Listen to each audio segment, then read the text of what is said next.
When Sir Edmund of Ashcombe fell to his knees before the burned graves of his village, it was not grief alone that broke his voice, but the cold certainty that he had arrived too late for everything, even for one last farewell. The village beneath the keep still smoldered under a gray sky that could not decide whether to weep rain or simply pity the scene in silence. He tore from his neck the small iron cross Margaret had placed there the last morning he had seen her alive, and gripped it between his fingers until it drew blood, muttering under his breath that he would not pray again until he had found the man who had let this happen. He did not ask God for comfort. He asked for a name,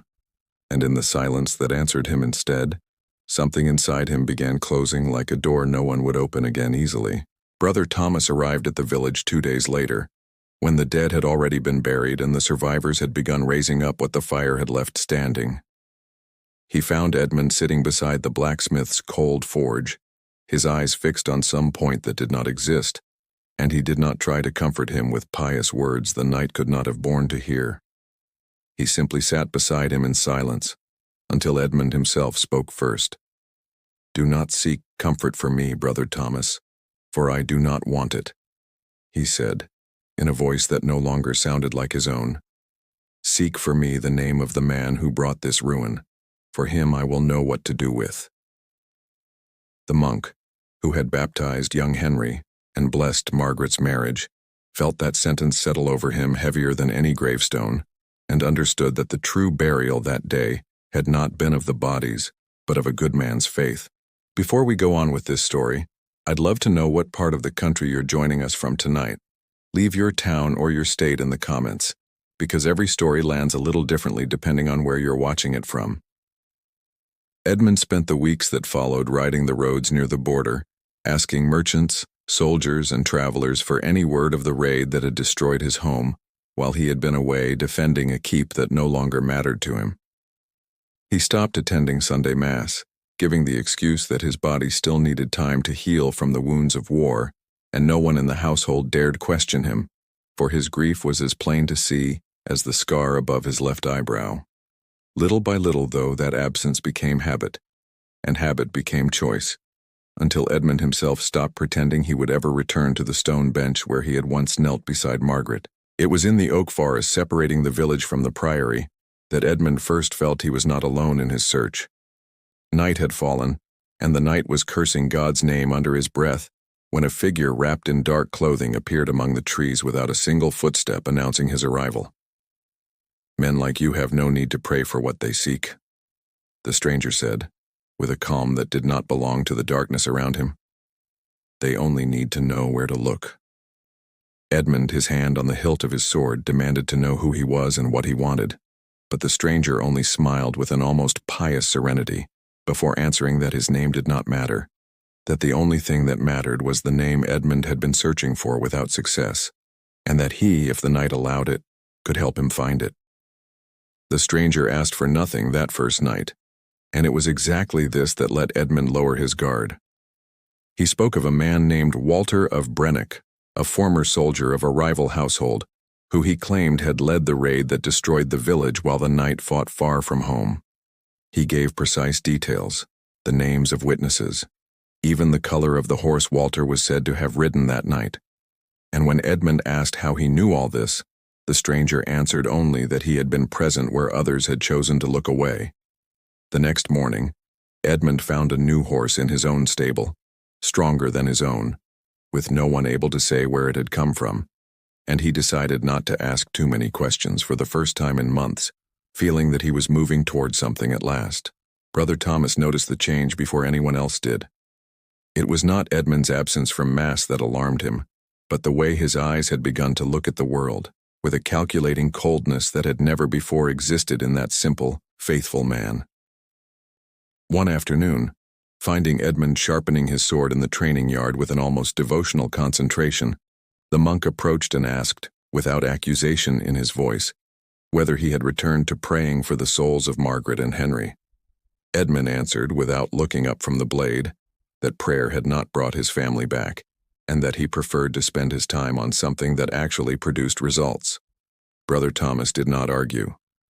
He retired to his cell that night and began, from then on, to include Edmund's name in every prayer he said, certain that the day would come when the knight would need more prayers than he himself would ever be willing to ask for. The months that followed brought a strange prosperity into Edmund's life. Each time his hatred toward Walter of Brennock deepened, the stranger reappeared with new information, with enough gold to fund his search, with favors from merchants who had once turned him away. Lord Ashcombe, pleased with his knight's renewed diligence, granted him additional land, never suspecting that such devotion grew from a wound quietly rotting beneath the surface. Edmund began treating his own servants with a harshness he had never shown before, and when an old woman begged for alms at the edge of the village, he walked past her with an indifference that he himself, months earlier, would have called unworthy of a Christian man. Every favor accepted from the stranger seemed to add strength to his arm and take a little more light from his eyes, though Edmund, blinded by the promise of justice, never noticed it happening. It was during one of those sleepless nights, as Edmund pored over maps and letters searching for Walter's exact whereabouts, that Margaret appeared in his dreams for the first time since her death. She said nothing. She simply watched him from the doorway of the home they had shared, Henry in her arms, and the sorrow in her eyes was so deep that Edmund woke drenched in sweat, unable to decide whether it had been a comfort or a warning. He reached for the iron cross he kept hidden beneath his shirt, held it a moment between his fingers the way a man holds a live coal, and for the first time in months, felt the urge to pray. But the urge lasted only a breath, because the memory of Walter of Brennock's name returned to fill every space that a prayer would have needed to be born. The stranger appeared again at dawn the next day, as though he had sensed Edmund's brief weakening and had come to seal it before it could widen into a crack. He handed him a parchment bearing the seal of a border garrison, insisting that the document proved beyond doubt Walter's part in the massacre of the village, and that all that remained was to present it to the county's lord to gain leave to pursue the guilty man with the full weight of noble justice. Edmund took the parchment with trembling hands, feeling at last that he held the proof he had searched for through so many months of grief and quiet humiliation, never noticing that the stranger, as he handed it over, smiled with the same serene calm of a man who has already won a game. His opponent did not even know he was playing. That same afternoon, Brother Thomas came to find Edmund in the training yard, his face marked by an urgency he rarely showed. He spoke to him in a voice tempered by years of prayer, asking him that before setting out on any road with that parchment, he go first to confession, that he lay before God the weight he had carried alone since the deaths of Margaret and Henry, and that he let faith, and not resentment, guide his next steps. Edmund looked at him with a hardness that wounded the old monk more than any rebuke could have, and answered that confession had not saved his family, and that he should not expect it now to save his soul. He hid the parchment beneath his cloak, mounted the horse the stranger had given him months before, and rode for the border, leaving Brother Thomas standing alone in the yard, his hands clasped together, and a new prayer already forming on his lips, more urgent than any that had come before it. The parchment Edmund carried beneath his cloak weighed more than its size should have allowed, and he felt that weight through 3 days of riding toward the county where, by his latest word, Walter of Brennock had gone to ground. When he finally reached the bailiff of the neighboring lordship and presented the sealed document, the man studied it with a furrowed brow for what felt to Edmund like an age, before looking up to ask where he had come by such a seal, for it matched no garrison known in that region. Edmund, unable to answer with any precision, insisted the document was proof enough to act upon, and only the weight of his rank and the fame of his name persuaded the bailiff, still plainly uneasy, to grant him a brief span of days to bring forward further witnesses before moving armed men against Walter. That night, as Edmund cursed the slowness of earthly justice, the stranger appeared again beside the fire he had built outside the town walls. He offered, as he always did, an immediate solution: the name of a witness willing to swear against Walter, in exchange for a sum of silver the stranger himself could advance. Edmund accepted without asking too many questions, as he had accepted every favor before it, never noticing that this solution, far from bringing him closer to the truth, carried him one step further from it.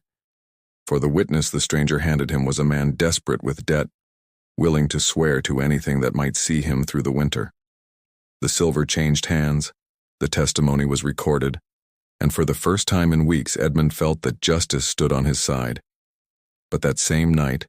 as he tucked the parchment away among his belongings, his fingers brushed against the iron cross hidden beneath his shirt,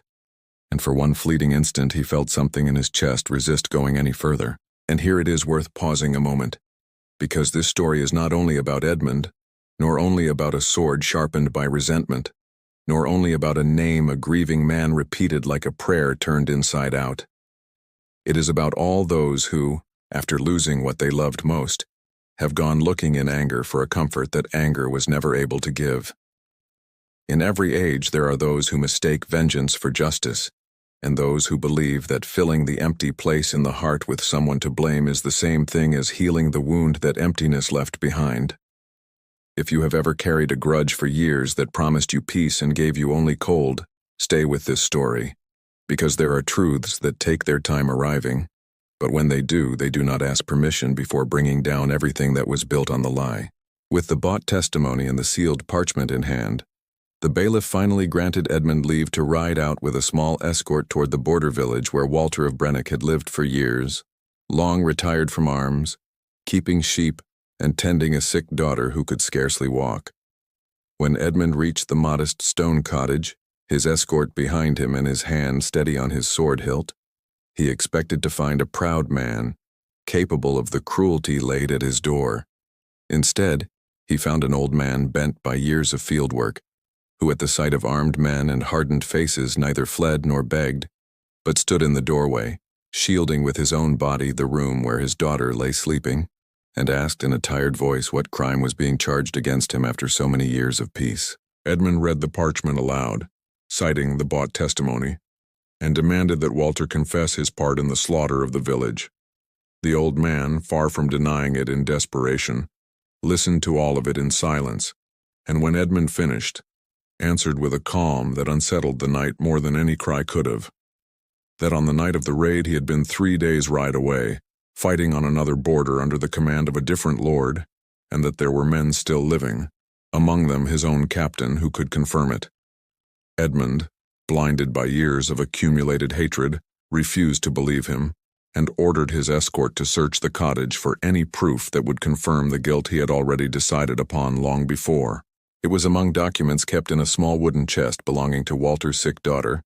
that one of the soldiers found a letter signed by that same captain,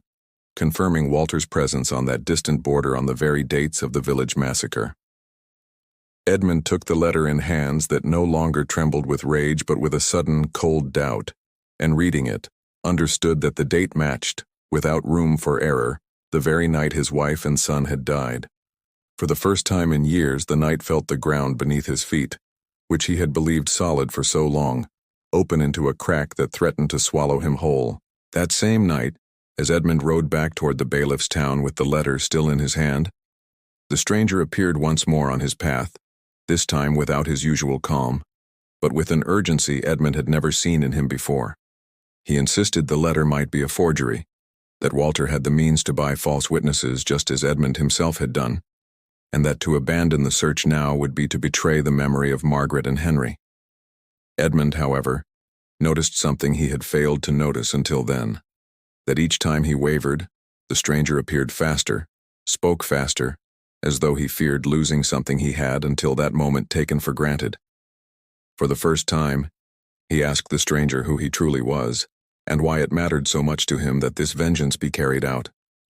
For the first time, the stranger did not smile. Edmund chose not to answer the stranger's insistence and instead rode straight for the priory, where Brother Thomas had spent months praying for his soul. He arrived at dawn, his face worn thin by doubt, and found the old monk bent over his breviary, as he was every morning since Edmund had stopped coming to Mass. Without ceremony, the knight handed him the letter found in Walter's cottage, and asked, in a voice that no longer hid its trembling,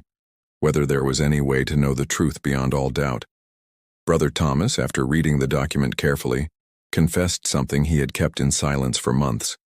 that he himself, after the deaths of Margaret and Henry, had written to the garrison asking for a full account of that night,